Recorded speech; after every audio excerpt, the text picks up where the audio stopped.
Live, where you'll find us airing our views here on the Spanglish World Network 3 times a week on Zingo TV, channel 250. Please remember to download the Zingo TV app at the respective app stores for iOS and Android devices. While you download, make sure you rate, leave a comment. Both apps are absolutely free. Zingo TV is available on Google Chromecast, Amazon Fire, Fire TV sticks, Roku sticks, and also on all smart TVs 2016 forward. Now on Candid Frank Live, joining me is Aaron William Freeland. Aaron, hi there. How's it going? It's going well, Frank. How's things Good, with you? good. It is a new week.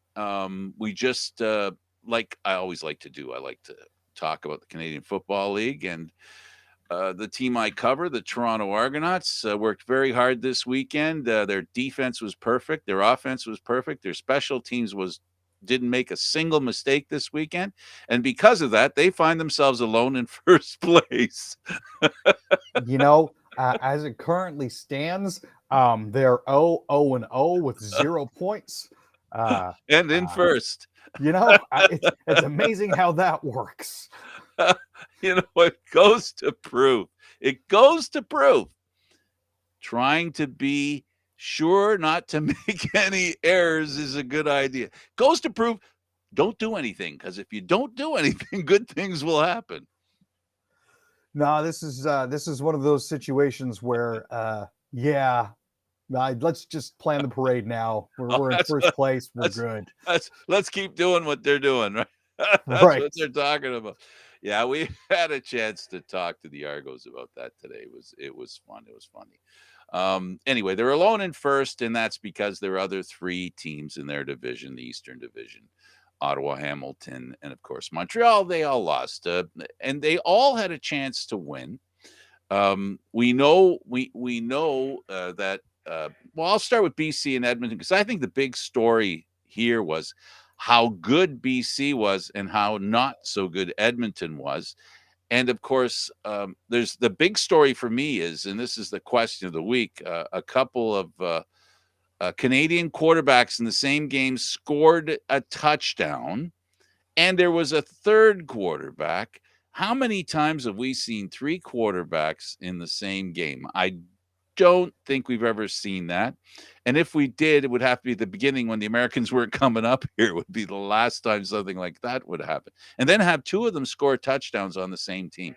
BC was questioned for what they did, Aaron. It seems to be turning out all right in the first game, and that was a lot of points they scored. Well, I mean, after Riley decided that he was going to hang it up, Rourke definitely had to step everything up, and he was definitely up to the task. I mean, I'm just looking at the score line through the first half, and it was 42-6. Like, oh, oh, They uh, scored more in the first half than any team scored in any game this past weekend, and probably going back a few games into last season. So yeah, it was. I loved watching the game. It was great seeing the CFL back.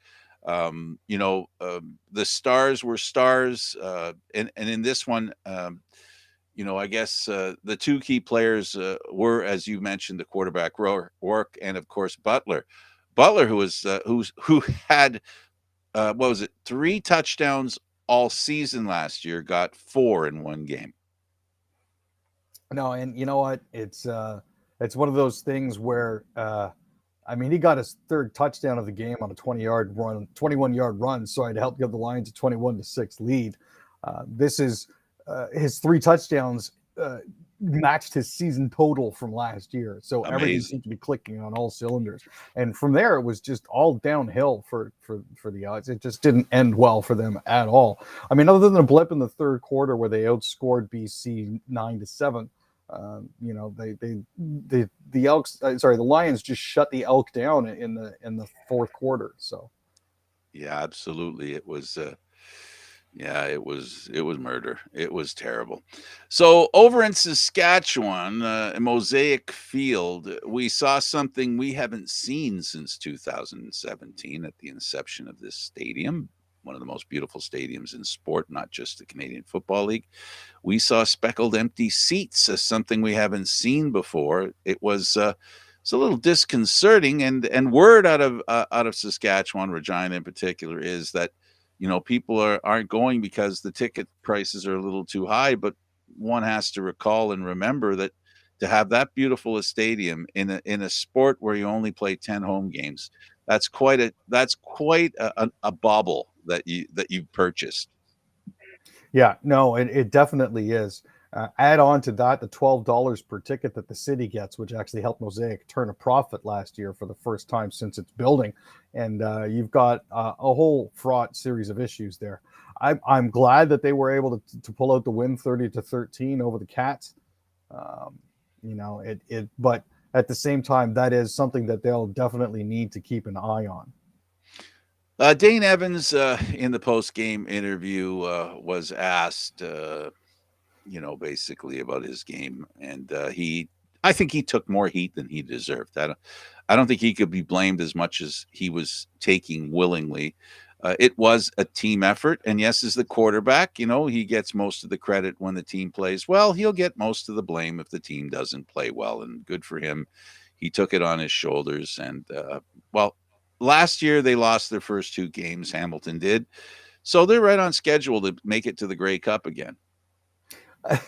I mean, looking at Evans' statistics, he was 22 of 32 for 222 yards, a touchdown, and two interceptions. So that's not all that. It's not great, but it's not necessarily all that bad either. So Yeah, there is some comfort to be taken on that. Yeah, so Saskatchewan takes that game, and David Morassutti and I in CFL Talk have been talking and bragging on the Ottawa Red Blacks.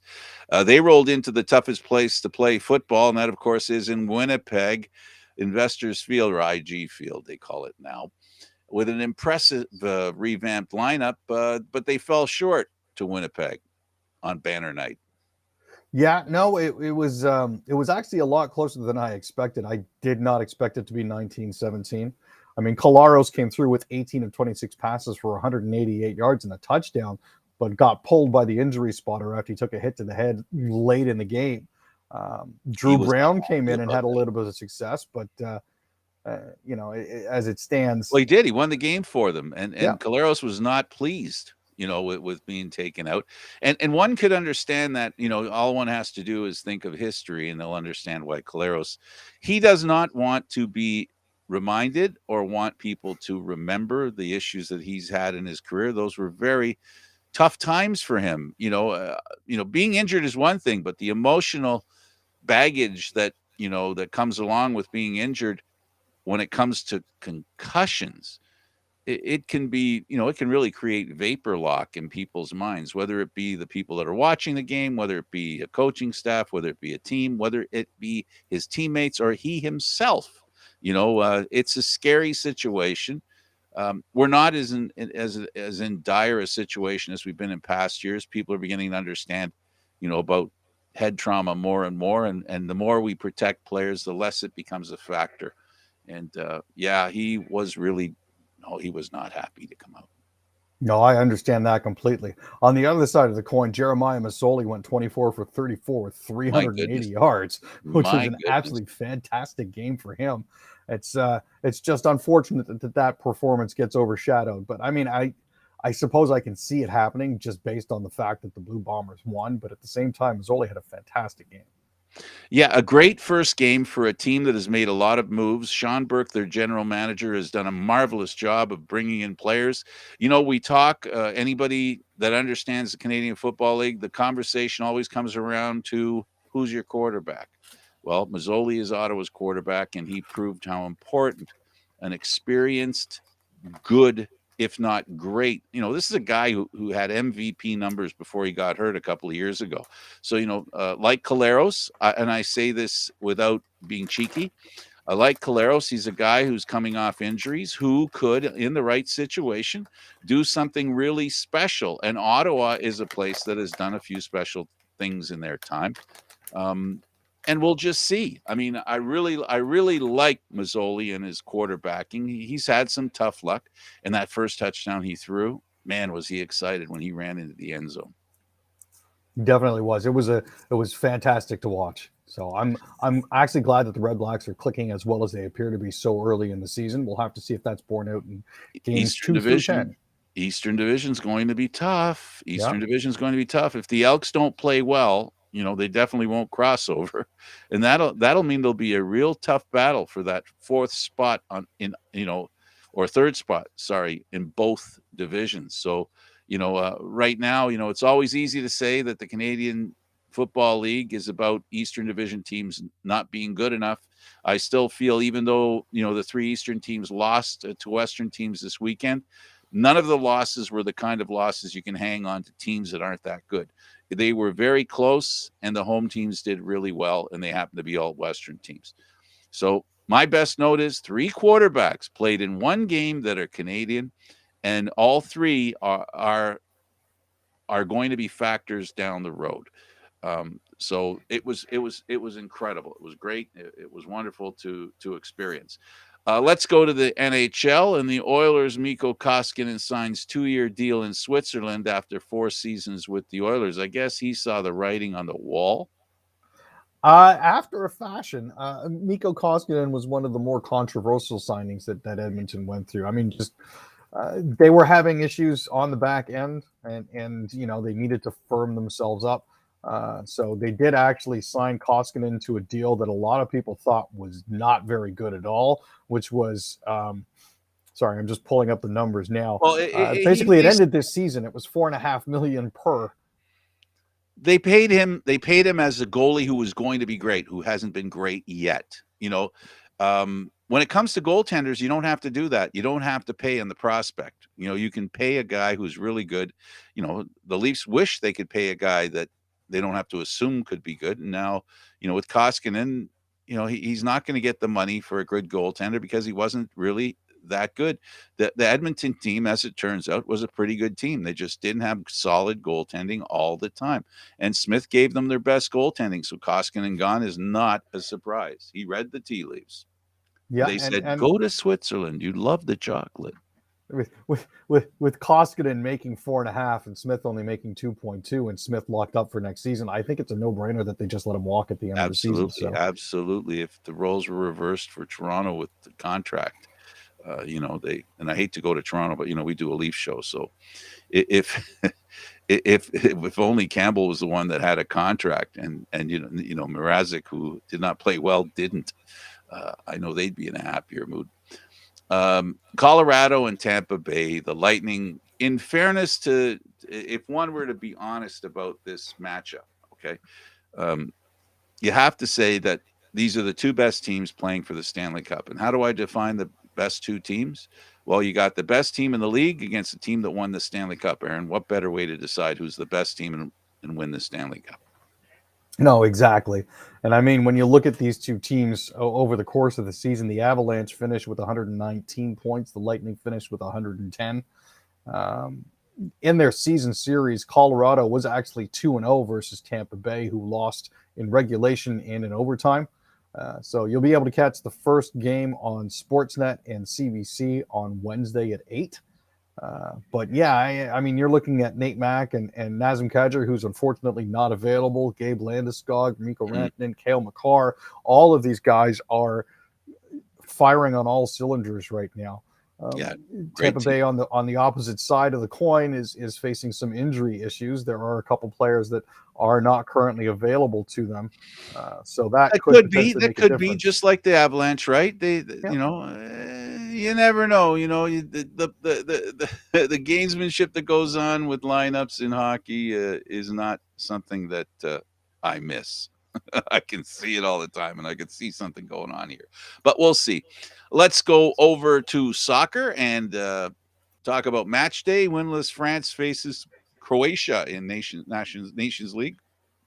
Yeah, so this is rather important. In the Nations League, France is the defending champion, and they're currently under a lot of pressure as they're hosting Croatia in a must-win game at Stade de France. They've picked up just 2 points from the first 3 games in League A, where only the group winner goes on to make the Final Four, and the last place team gets relegated. France is last with just 2 points. The Croats are level with second place Austria on 4, and they're 2 points behind the group leader Denmark, who hosts Austria in Copenhagen. So Didier Deschamps said Mike Maignan will start in goal ahead of Hugo Lloris. We'll have to see what happens there. But in this case, yeah, France is definitely looking at a must-win situation Yeah, and here. not only a must win, they've got to do it with goals. They got to score and score and score in case the tiebreaker is how it Yeah, goes, right? So Portugal loses to the Swiss in Nations League. exactly. Team Canada in hockey shouldn't feel so bad. That and don't underestimate the Swiss, man. But yeah, Never, it was. never. In sports, they're amazing. A very small country, but they've gone from the country that was skiing, and skiing to a country that plays team sports very well. Football, hockey, and what by football I mean European football. Yeah, and Portugal left Cristiano Ronaldo at home, unfortunately, and as a Oh boy. result, yeah, Oh boy. 57 seconds was all it took before Haris Oh boy. Sferovic scored, and that stood up for the rest of the game. So, Well, how do you replace the best player in the world? Yeah, don't. yeah, and that's the problem, right? So, Absolutely, it sure is. Well, to put it in your terms, shenanigans. At least 5 dead, 27 injured as a wave of weekend mass shootings in the U.S. continues. This while the Senate is putting together a bill. Well, they haven't voted on it yet, so it's not a bill, it's a proposal. But it doesn't do as much as people hoped, but it does do something. yeah, I mean, we're looking at least 17 shootings with 13 dead and 79 injured. And this all started over the Memorial Day weekend, which includes Philadelphia, Chicago, Houston, Phoenix, Memphis, and Chattanooga, Tennessee. Um, this is one of those. I mean, we're looking at since the May 14th attack in Buffalo, where people thought it was racially motivated.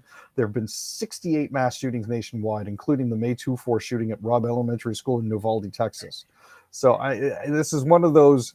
There is very clearly a problem here. Something And needs the to be answers are done. clear too, Aaron. Mm-hmm. Like what we saw with those two 18-year-olds, right? In Uvalde and in Buffalo, having 18-year-olds have guns, but also the story that hasn't broke as wide as it should. But I guess they're afraid of, the people on the right are saying, well, they're not talking about the attempted shooting of the judge, America's favorite left judge. Um, you know, I think they didn't because they don't want to give people they don't this copycat business that tends to be real. You don't want to really get into that. You've got a guy who decides to go kill a few people, including Mitch McConnell, by the way, enemies of Donald Trump, and he decides in the midst of doing this that he's crazy, that he's going to commit suicide, and then realizes there's something wrong with himself, and he calls the police and tells them there's something wrong with him. This speaks to the problem. This is one of the big problems. There are people whose minds aren't quite there, but they're given the freedom to do something stupid like purchase a gun and then act on those stupid thoughts at that moment. This guy had a moment of clarity, whether you agree with him or not, that he had a moment of clarity or not. If he could be stopped and questioned first, where you don't wait for him to figure out that there's a screw loose and that he's going to do something that's really stupid and shouldn't be done, and you ask them and you test them, it just doesn't make sense that they can't see. These shootings are speaking to some of the things that they need to do, Aaron. It's like, my goodness, it's like the dictionary is popping out. What do you do to stop gun violence? And you're seeing examples. These are poster situations for it. Unbelievable. I don't know. I guess you can tell this kind of stuff ticks me off because I just keep imagining. Well, I don't want to say it. I'm thinking that's bad enough about what happened in Texas, and uh, it's just, That's an untenable situation all around, Frank. it's It really terrible. is. I'm sorry for my rant. KS at Toronto's Pearson Airport could continue until end of August. Ex-Air Canada exec says. Yeah. So as you know, people have been having issues with long wait times arriving and departing at Pearson Airport. Those are apparently likely to continue until Labor Day at least. Passengers at Pearson have faced long lineups, delays, and cancellations, which some folk are quick to blame on COVID-19 restrictions and labor shortage. Um, now, the individual in question who was talking about this says Canada's Minister of Transportation, Omar Al Habra, has promised 400 new screening officers starting at the end of June, but they're not 100% sure if that's going to make a really big difference. Um, Well, there's questions about travel with inflation, the price of fuel, you know, uh, uh, and everybody's been anticipating a lot of travel this summer. The travel business and people who love to travel have a lot of money in the bank they plan to use to go travel. So, you know, um, everyone should be ready for this. It shouldn't be a surprise. Inflation's more of a surprise than the fact that people were going to travel this summer, Aaron, don't you think? Well, and I mean, there are some solutions that have been proposed for this as well, like streamlining or eliminating inbound legacy public health requirements, eliminating random testing, and investing in government agency staffing and technology so that they can bring their Yeah. service standards up. It's all part and parcel of the solution. In the meantime, I know Michelle went down to Maine this week. She decided to drive instead of fly just because It's less it made more complicated. sense. Yeah. It's much less complicated. I used to in South Carolina. I used to stand on a dock, and I used to put some golf balls on the dock, and I'd see how far I could drive the golf balls into the ocean. I guess North Korea feels the same way about artillery shells. I guess so. I mean, how are you going to know if it works if you don't actually test fire, right? So they have detected several flight trajectories believed to be North Korean artillery on Sunday morning. South Korea maintains a firm military readiness just because they are so close to North Korea. But, as a general rule, artillery fire tends to draw less attention than missiles just because artillery shells are less likely to contain nukes. But there is heightened tension, obviously, because of the saber rattling and the weapons testing that's going on. Aaron, tell me about New Brunswick wind farms and how communities are reacting to them. Well, there's a lot of NIMBYism going on in New Brunswick right now, not in my backyard.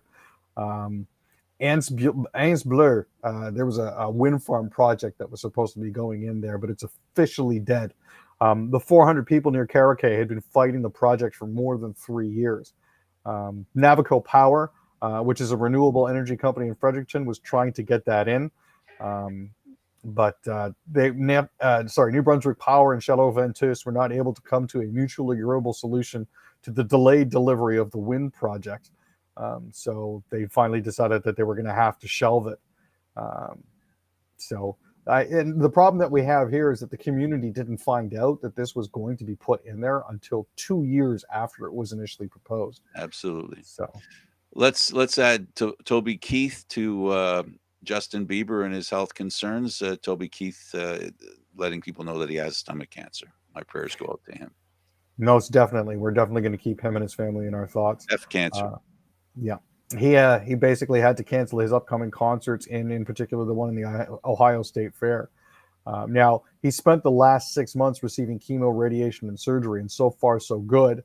But at this point, he's literally been exhausted by it. So all the best to Toby. So the Patriot Front leader, I guess, it had problems with his truck rental. Apparently, yeah. They were planning on crashing, and I hope not literally, but more will come out. Ohio Pride.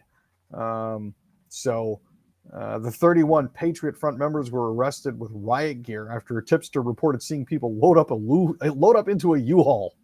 So I'm not sure if these people are aware of how this is supposed to work, but putting 30 people in the back of a U-Haul is not the greatest idea.